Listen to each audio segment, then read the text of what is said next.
অতএব আমি কোনো এলিট এই জন্য না যে আমি ওই কোথায় থাকি আর কোথায় থাকি না দিয়ে সম্পদের হিসাবে এলিট নন এলিট হয় না। কবি নজরুল এলিট ছিল না? লালন অভিজাত ছিলেন না? যে লোক বলতে পারে সব লোকে কয় লালন কি জাত সংসারে, যে জাত নিয়ে উত্তর দিতে পারে যে এই জাতপাত ঠিক না, লালন কি কম অভিজাত ছিলেন?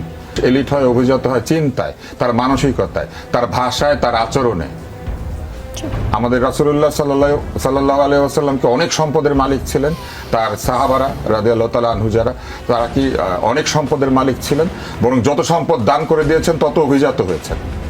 এবং আপনি যত নিঃস্ব হতে পারবেন আপনি তত অভিজাত হবেন, এটা ইসলাম বলে।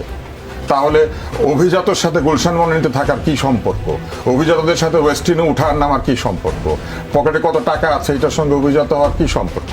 অভিজাত কোনো গালি না, অভিজাত একটা প্রশংসা। অভিজাত হচ্ছেন সেই মানুষ যে মানুষের আচরণকে আরেকজন মানুষ অনুকরণ করতে